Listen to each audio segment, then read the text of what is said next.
Assalamualaikum warahmatullahi wabarakatuh.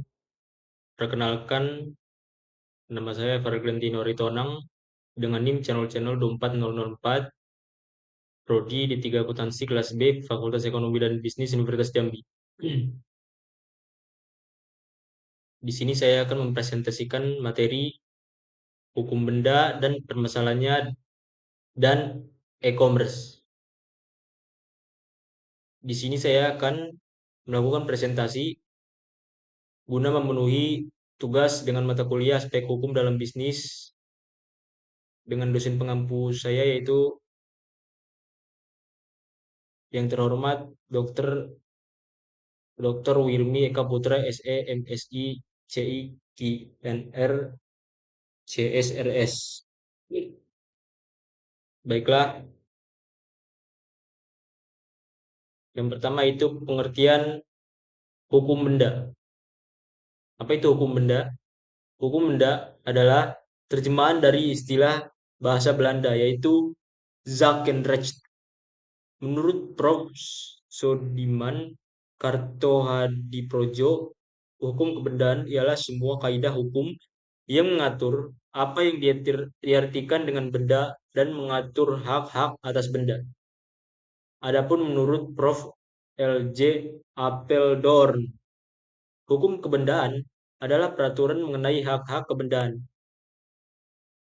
Selanjutnya itu menurut Prof. Sri Sudewi Masjoen Sofwan yang diatur dalam hukum benda ialah pertama-tama mengatur pengertian dari benda, kemudian pembedaan macam-macam benda, dan selanjutnya bagian yang terbesar mengatur mengenai macam-macam hak kebendaan. Jadi, hukum benda adalah peraturan-peraturan hukum yang mengatur mengenai hak-hak kebendaan yang sifatnya mutlak. Selanjutnya itu sistem hukum benda. Sistem pengaturan hukum benda adalah sistem tertutup. Artinya, orang tidak dapat mengadakan hak-hak kebendaan baru selain yang sudah ditetapkan dalam undang-undang.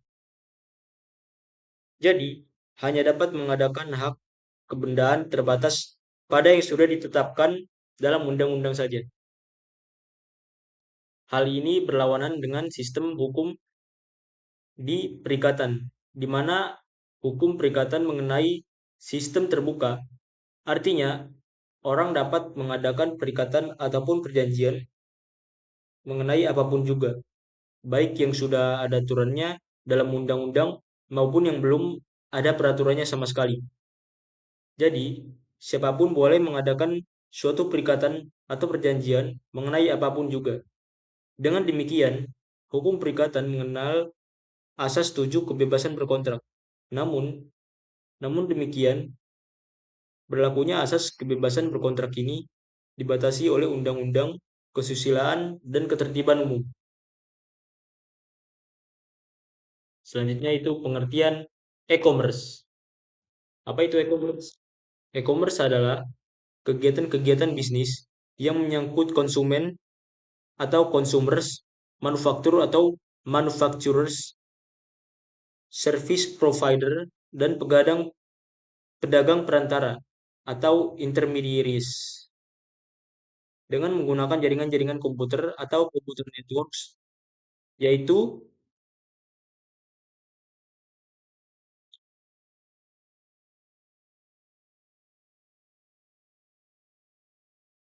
internet atau electronic e-commerce atau e-commerce dapat juga didefinisikan sebagai proses pembelian dan penjualan produk, jasa, dan informasi yang dilakukan secara elektronik dengan memanfaatkan jaringan komputer. Salah satu jaringan yang digunakan adalah internet. Menurut Ono Web Purbo dan Aang Wahyudi yang mengutip pendapatnya, David Baum menyatakan bahwa e-commerce is a dynamic set of technologies, application, and business process that link enterprises, consumers, and communities through electronic transaction and the electronic exchange of goods, services, and information. Selanjutnya itu manfaat e-commerce. Manfaat e-commerce diantaranya yaitu satu, revenue stream atau aliran pendapatan baru yang mungkin lebih menjanjikan yang tidak bisa ditemui di sistem transaksi tradisional. Yang kedua yaitu dapat meningkatkan market exposure atau pangsa pasar. Yang ketiga, menurunkan biaya operasional atau operating cost. Yang keempat, melebarkan jangkauan atau global reach. Yang kelima, meningkatkan customer loyalty. Yang keenam, meningkatkan supplier management.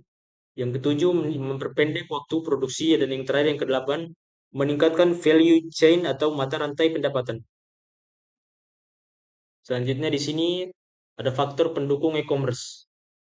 Faktor pasar yang pertama dari faktor pendukung e-commerce yaitu faktor pasar dan ekonomi, yaitu diantaranya kompetisi yang semakin intensif, perekonomian global, kesepakatan dagang regional, dan kekuasaan konsumen yang semakin bertambah besar.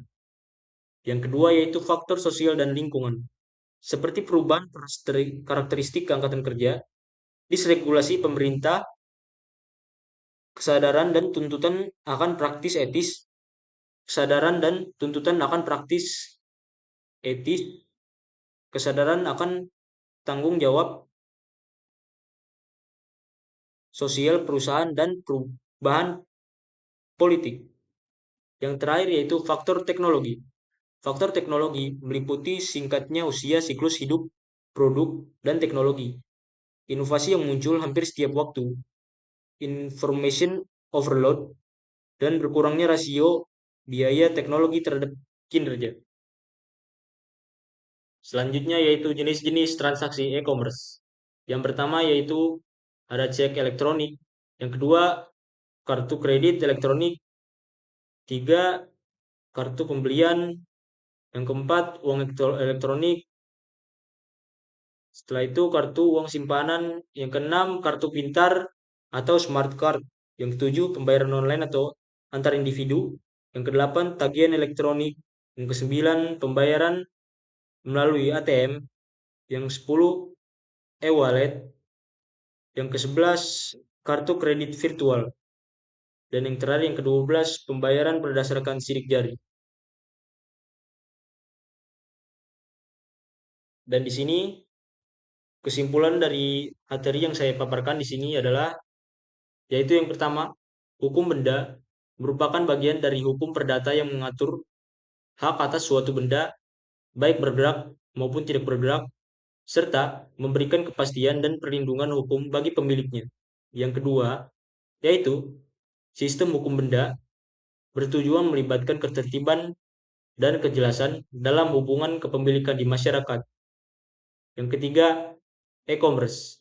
E-commerce adalah bentuk perdagangan berbasis elektronik yang mempermudah transaksi antara pelaku usaha dan konsumen. Dan yang keempat, yang terakhir yaitu perkembangan e-commerce memberikan banyak manfaat dan keuntungan, namun juga memerlukan perlindungan hukum agar transaksi berjalan aman dan adil. Sekian presentasi dari saya. Saya mohon maaf apabila informasi yang saya sampaikan